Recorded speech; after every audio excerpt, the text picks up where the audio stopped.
porque en nuestra gestión empresarial nos hemos encontrado constantemente y ha sido motivo de muchos comentarios y de que nos preguntan también por ahí nuestros colegas referente a la fecha cierta de los documentos, que en un principio nos causaba una total confusión esta cuestión de la fecha cierta. Ya hemos encontrado por ahí una serie de tesis de jurisprudencias en las cuales nos dejan bien claro a qué se refiere este criterio de fecha cierta.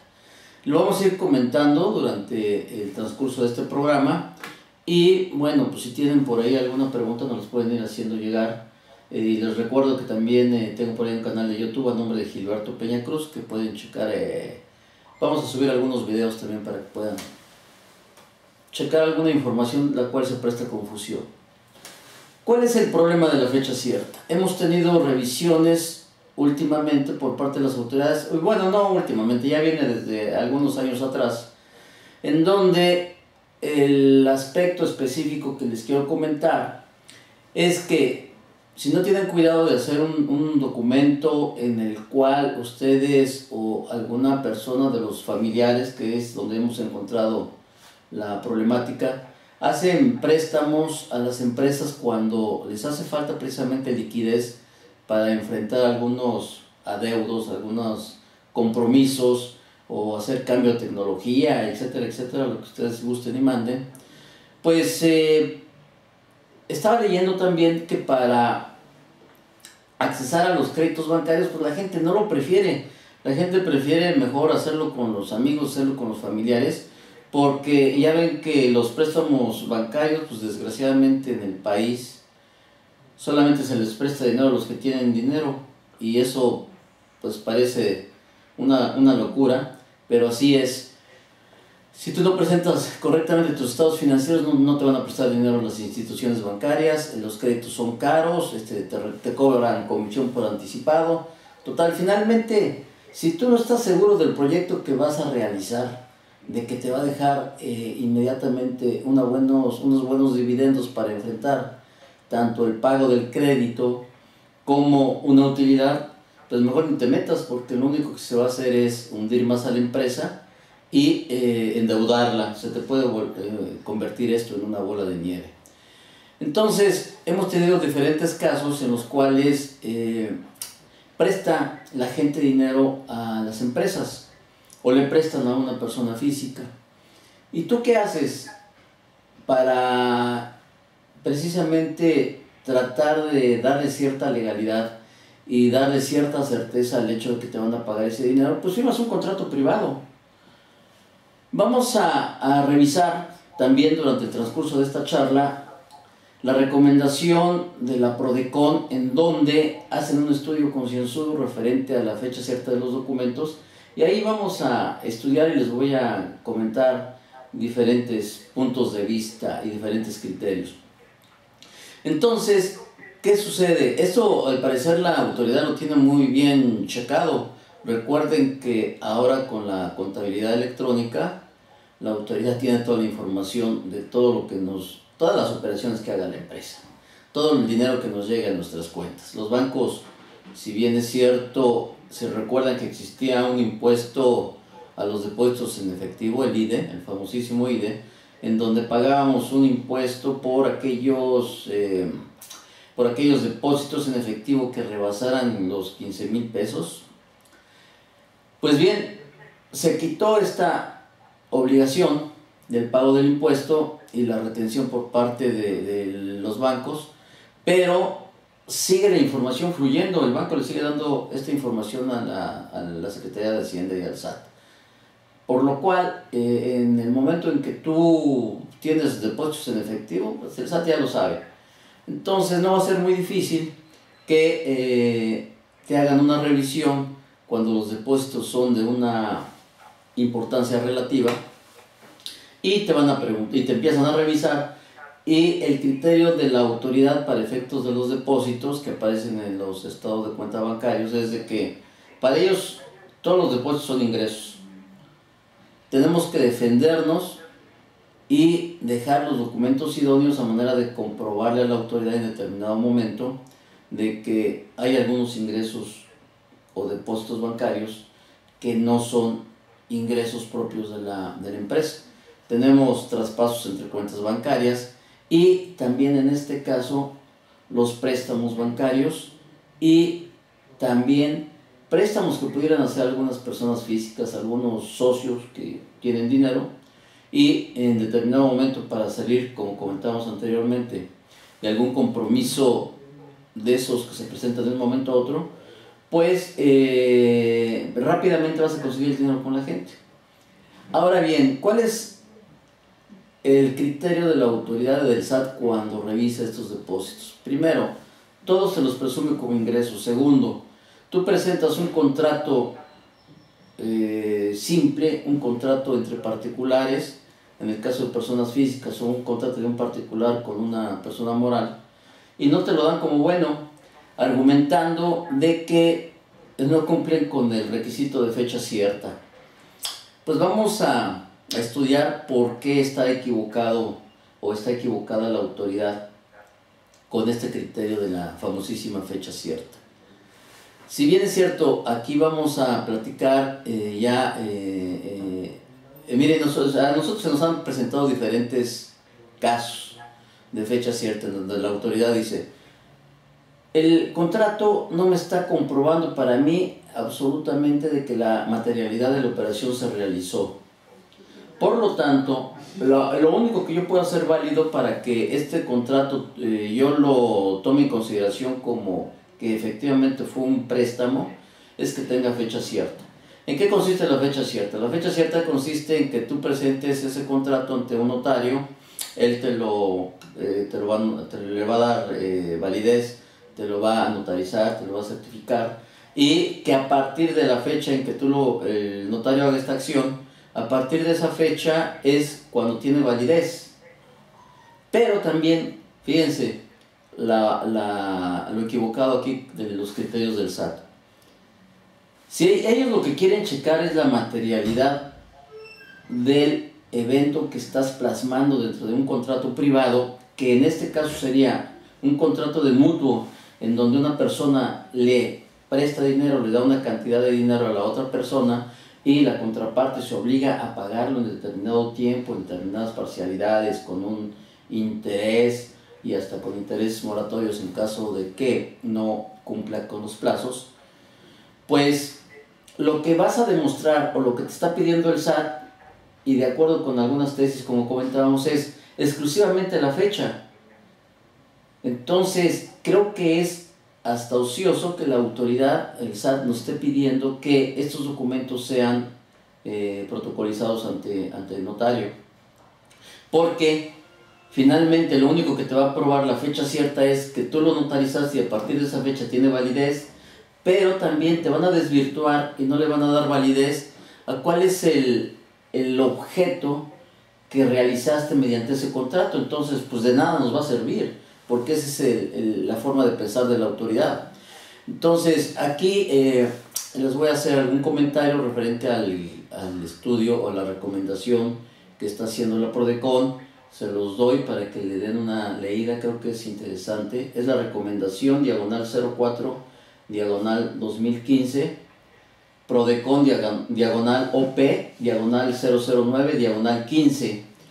Y aquí tenemos algunos de los puntos que está atacando y nos dice que las autoridades no pueden negar efectos fiscales a las operaciones celebradas en el desarrollo habitual de la actividad de los contribuyentes por el hecho de que dichas operaciones no reúnan requisitos de carácter formal. El carácter formal no es materia de estudio ni de la revisión por parte de las autoridades fiscales. Y estos requisitos de carácter formal, pues sabemos que son establecidos por el derecho común, llámese el derecho civil o el derecho mercantil, que son estas leyes quienes regulan este tipo de operaciones. Y nos sigue comentando que lo propio del actuar fiscal es la aplicación de las disposiciones que establezcan los requisitos y condiciones para que un ingreso se estime como acumulable o no. Estas disposiciones, colegas, ¿en dónde están contenidas? Pues están contenidas en el Código Fiscal de la Federación, la Ley del Impuesto sobre la Renta, sus reglamentos y las leyes respectivas, el IVA, o el impuesto, o sus reglamentos, o el impuesto especial sobre producción y servicios, etcétera, etcétera, todas las leyes que ustedes bien conocen, resolución misceláneas y demás. Entonces, la autoridad lo que va a poder revisar es si tus ingresos son acumulables o tus gastos son deducibles de acuerdo con estas disposiciones. Y no pueden ir más allá para estar interpretando otro tipo de derecho común. En este caso, si no existe alguna norma fiscal que señale que para que los contribuyentes, en el caso de sociedades mercantiles que son regidas por el derecho ordinario, puedan dar efectos fiscales a sus operaciones y tengan que cumplir con requisitos extraordinarios para la celebración o formalidad de los actos mercantiles que constituyen parte de la actividad habitual. Esto quiere decir, imagínense lo incómodo y lo ocioso que sería que, para efectos de que todas las operaciones mercantiles, y esto se utiliza mucho en la central de abastos, en las operaciones de envío de mercancías vía por mar, en los buques, de que haces préstamos hasta por días. Tú prestas el dinero en efectivo y para que compre alguien una mercancía y la mande inmediatamente a donde este intermediario sabe que se necesita la mercancía y la va a poder vender. Entonces, a lo que se refiere el tema o este punto que ataca la PRODECON y que estudia es cómo va a ser posible que todas este tipo de operaciones económicas tengan que regirse por criterios del SAT, a que tengan que ser todas notarizadas. Imagínense lo incómodo que va a ser y el trabajo y cómo afectaría las operaciones económicas del país. Entonces, pues parece que es un poco ocioso este criterio de la autoridad. En el Código Fiscal se establece el principio general para la celebración de los contratos, y déjenme decirles que esto ya en un estudio que habíamos hecho nos establecen, y vamos a darle lectura a esos artículos, pero principalmente lo que les quiero mencionar es que nos establecen estos dos artículos, que los contratos se perfeccionan exclusivamente por la voluntad de las partes. ¿Y cómo se plasma la voluntad de las partes en esos contratos? Pues únicamente con la firma. Si tú tienes la firma y tienes un documento oficial como lo sería el IFE, que se lo anexas a este contrato para que pudieran verificar que la firma no es falsa, pues ya le estamos dando mejores elementos al SAT para que sea parte de su criterio y pueda darle la validez que requieren estos contratos. Entonces, tenemos el artículo 1794 y 1796 del Código Civil Federal. Hago la mención que estamos tomando el Código Civil Federal porque pues, es el que más aplicamos, pero en su caso habría que aplicar el Código Civil de la entidad federativa en donde se estén realizando las operaciones. Para efectos de impuestos federales y revisiones del SAT, pues este es el que aplicaría. Y les comento, el artículo 1794 nos establece: para la existencia del contrato se requiere de dos puntos importantes: el consentimiento, y dos, objeto que pueda ser materia del contrato. En algunas legislaciones civiles es que sean actividades no delitos, ¿ok? El artículo 1796 nos establece que los contratos se perfeccionan por el mero consentimiento, excepto aquellos que deban revestir una forma establecida por la ley. Desde que se perfeccionan, obligan a las contratantes no solo al cumplimiento de lo expresamente pactado, sino también a las consecuencias que, según su naturaleza, son conforme a la buena fe, al uso o a la ley. Entonces, pues tenemos que los contratos que tú firmas entre particulares y un contrato simple, pues están regidos por estas dos disposiciones del artículo 1794 y 1796 del Código Civil Federal, y que nos indica que por qué se perfeccionan y cuáles o con qué ya se presume la existencia del contrato. ¿Ok? Pues vamos a ver, nos da tiempo para comentar también que el contrato de mutuos está regulado por el Código Civil Federal en el artículo 2384 y subsiguientes. Y déjenme comentarles que estos artículos no establecen mayores formalidades para la celebración de estos contratos. Les voy a leer el artículo 2384, que se refiere al tema que nos ocupa el día de hoy, que es el mutuo o préstamo. Que el mutuo es un contrato por el cual el mutuante se obliga a transferir la propiedad de una suma de dinero o de otras cosas fungibles al mutuario, quien se obliga a devolver otro tanto de la misma especie y calidad. Ahí queda claro lo que es un contrato de mutuo o de préstamo, como lo conocemos coloquialmente o regularmente en nuestras operaciones. Entonces, si este tipo de operaciones se llevan entre dos particulares, entre una persona moral y un particular, pues con esto es más que suficiente y no nos está estableciendo mayores lineamientos como lo indica el SAT, que para efectos de que el contrato tenga valor deberá de contar con fecha cierta. La fecha cierta vamos a analizar ahorita más adelante, que solamente aplica cuando hay terceros interesados, como en el caso de inmuebles, que es el único caso y situación que nos indica claramente el Código Civil que estos contratos, las compras-ventas de inmuebles, deberán de ser protocolizadas ante notario y por lo tanto también con las modificaciones actuales en resolución miscelánea pues debemos despedir ya la factura electrónica. Eso se los dejo porque mucha gente está preguntando y como que hay confusión al respecto.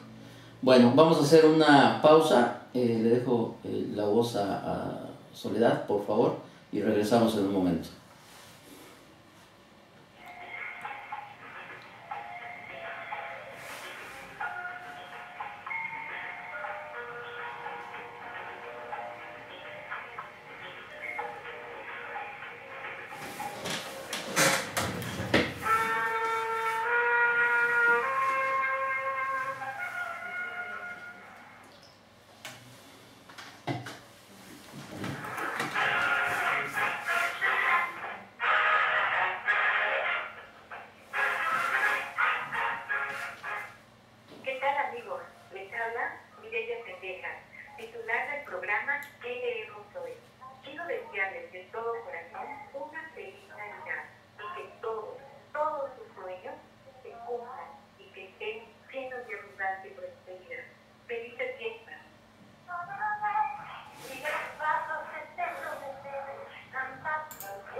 de este programa que se transmite cada 15 días, martes a las 11 de la mañana.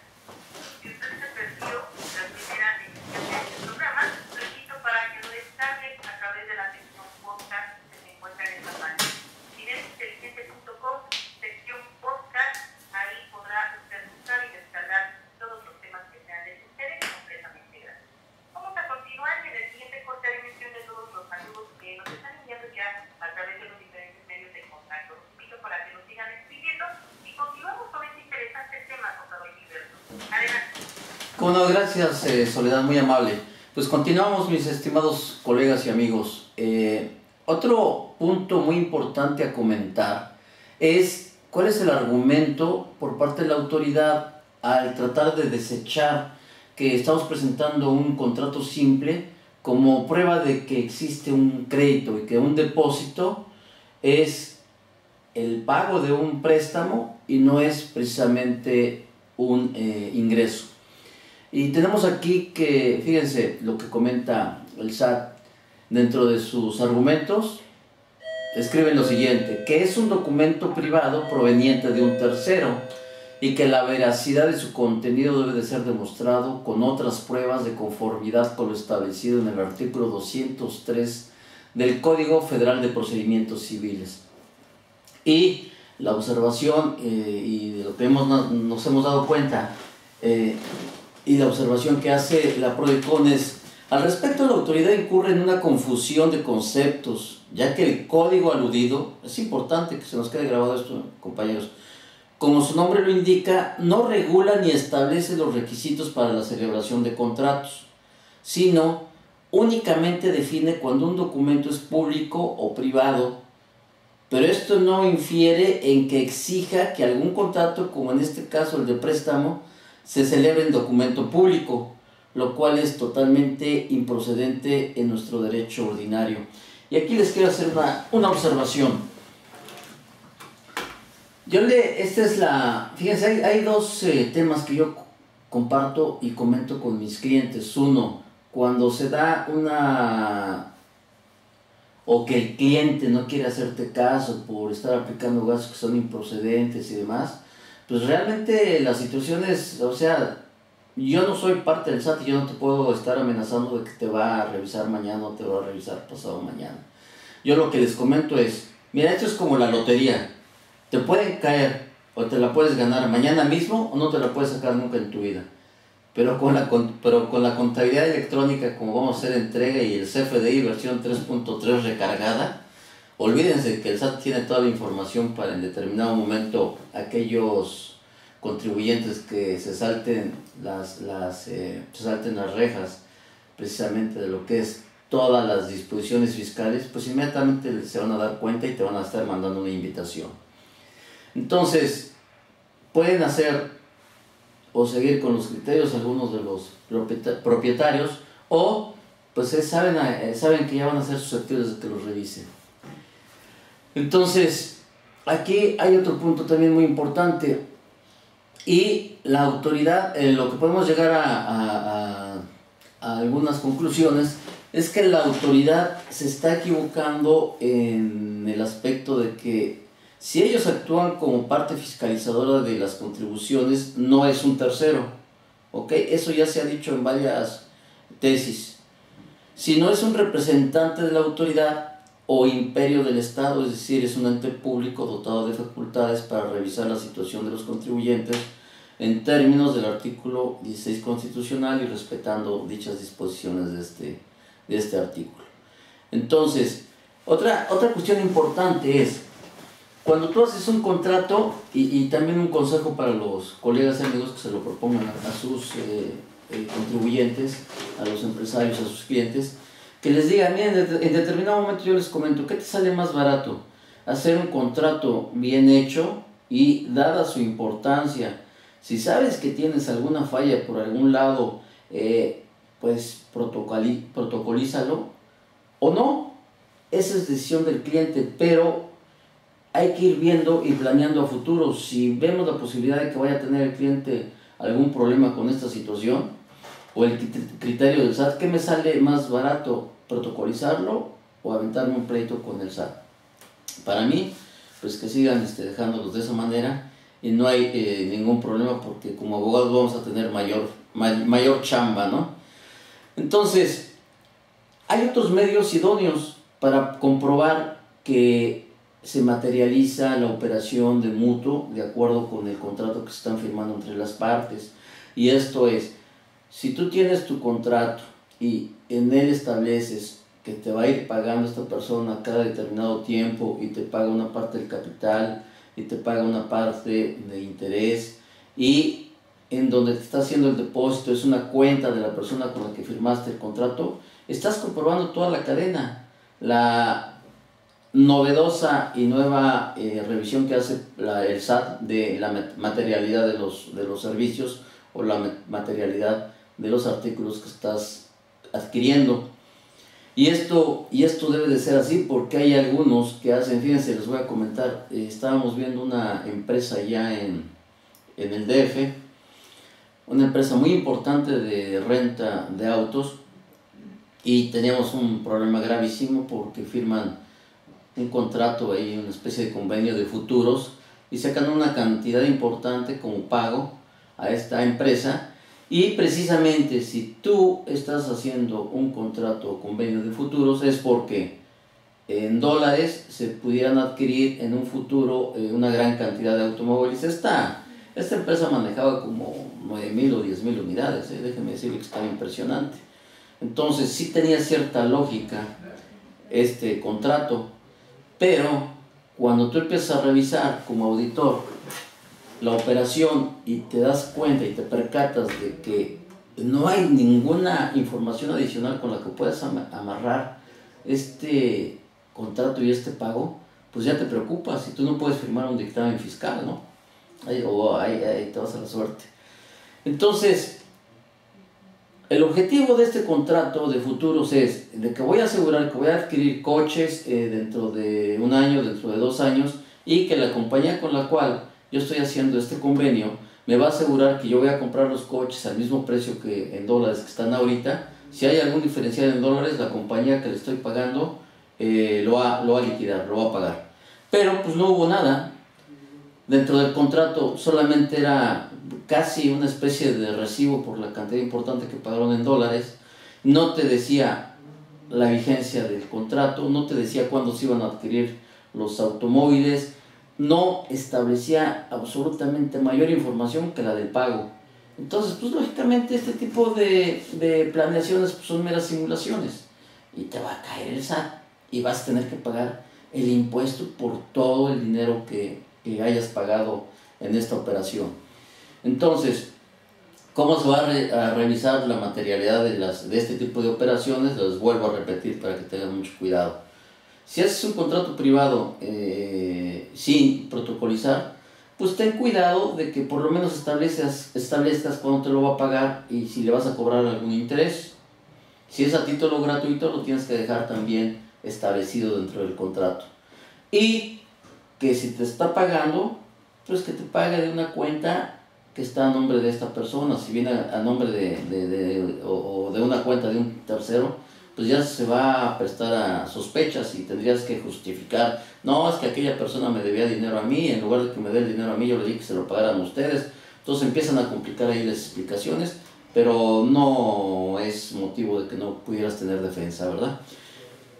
Lo que les estoy comentando yo es que tengan la oportunidad de poder defenderse con estos medios idóneos de cómo hacer un buen contrato.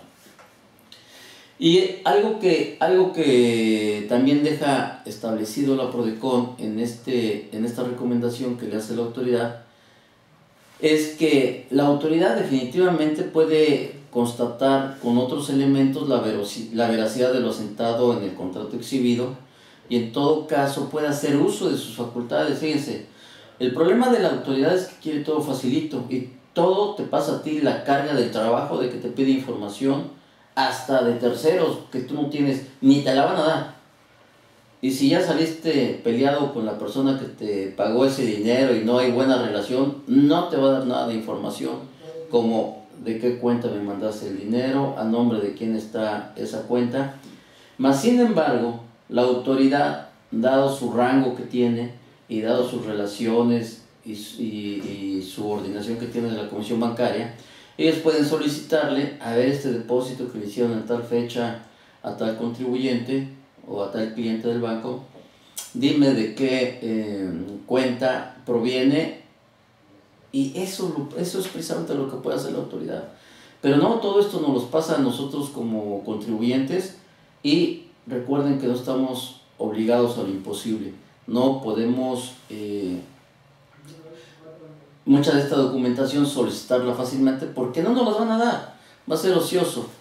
Entonces, las autoridades también pueden efectuar una compulsa a terceros en caso de estimarlo necesario, pero lo que queda muy claro es no la exigencia de requisitos no previstos en la ley. Entonces, pues esto nos sirve, estimados colegas y amigos, para tener elementos de defensa cuando nos hagan este tipo de revisiones, que es el caso de que nosotros hemos tenido algunas por ahí y estamos en tiempo de que ya casi nos den la resolución por la aplicación de esta recomendación por parte de la PRODECON. Y déjenme comentarles también aquí, es bien importante, la Procuraduría de la Defensa del Contribuyente ha establecido algunos criterios sustantivos, y esto lo pueden buscar en la hoja de la PRODECON, el 18-2014, diagonal CTN, diagonal CS, guión SPDC, y hay otro, ¿para qué se los digo? Lo pueden buscar. Si se los doy por estos números tan grandes, no se los van a poder memorizar. Y dice: contratos entre particulares para que surtan efectos fiscales no tienen que cumplir con mayores formalidades que las que la legislación ordinaria establece. Y se los leo porque está muy interesante. El principio que rige nuestro derecho, la actuación de los comerciantes, es el principio consensual en la celebración de los actos de comercio, pues el valor que se protege es la operación flexible e inmediata de quienes realizan actividades mercantiles, para permitir el fomento y promoción de la actividad económica dentro de la sociedad. De este modo, la celebración de un contrato de mutuo, para su validez, no está sujeta al cumplimiento de mayores formalidades, como es la protocolización ante fedatario público o su inscripción en algún registro público de comercio.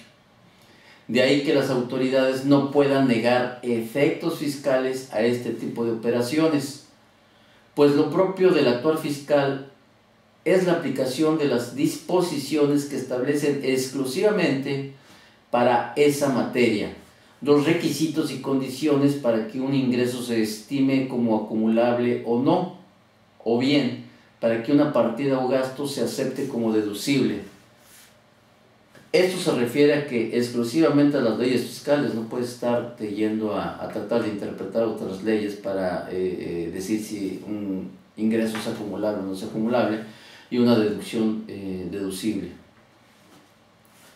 Los requisitos y condiciones para que un ingreso se estime como acumulable o no, o bien para que una partida o gasto se acepte como deducible, por lo que la autoridad no puede exigir mayores requisitos para los contratos entre particulares de los que el derecho común requiere, ya que no existe norma fiscal que establezca que para los contribuyentes puedan dar efectos fiscales a sus operaciones tenga que cumplir con requisitos extraordinarios para la celebración o formalidad de los actos mercantiles que constituyan parte de sus actividades. Luego, entonces, la autoridad no puede desestimar tales contratos bajo ese solo pretexto, sino que en todo caso está facultada para verificar si se acredita la materialidad de las operaciones respectivas y su adecuado y oportuno registro en la contabilidad del contribuyente. ¿Ok? Entonces nos queda claro aquí con este criterio por parte de la PRODECON, la defensora de los contribuyentes, es de que la autoridad no te puede exigir mayores requisitos de los que están establecidos en las leyes fiscales, ISR, Código Fiscal, IVA, IETU, las leyes que habíamos comentado. Y adicionalmente que la autoridad tiene otros medios para poder revisar la materialidad de las operaciones, o sea, para cerciorarse de que las operaciones son reales y si se realizaron dentro de las empresas. Por eso es importante, colegas, lo que les decía, todos los requisitos que debe de tener el contrato si nos queremos evitar de problemas. Y recuerden que la autoridad actualmente está haciendo una revisión bastante fuerte de precisamente la materialidad de las operaciones. Recuerden que también ya tenemos problemas con la situación de que si ellos no consideran que tienes los activos suficientes para realizar una operación, te consideran como que estás falsificando operaciones o eres vendedor de facturas, etcétera, etcétera. Entonces las presunciones de la autoridad nos tienen de cabeza a los contadores y a los abogados, pero bueno, pues hay que estar bien enterados de estas disposiciones para podernos defender. Y les comento también, les voy a leer también porque está interesante otro criterio por parte de la autoridad de la PRODECON que nos establece fecha cierta de documentos privados, su relación con la materia fiscal a la luz de los derechos de los contribuyentes. Y les leo lo que contiene este criterio. Mediante jurisprudencia firme, la Suprema Corte ha establecido en lo que interesa las siguientes premisas sobre el concepto de fecha cierta de documentos privados. Que tal fecha es aquella que se tiene a partir del día en que el documento se presenta ante un fedatario público o bien se inscribe en algún registro público. Y B, que en caso de que un documento no goce de esta cualidad, no puede otorgársele valor probatorio frente a terceros, ya que no se tiene certeza en cuanto a la fecha en que acontecieron los actos jurídicos que consigna. Como se ve, dichas premisas encuentran su contexto fundamentalmente en el marco de un procedimiento litigioso en el que se pretende evidenciar la eficacia probatoria de un documento privado, a fin de que el mismo pueda surtir efectos en la esfera jurídica de un tercero, que precisamente es parte del juicio.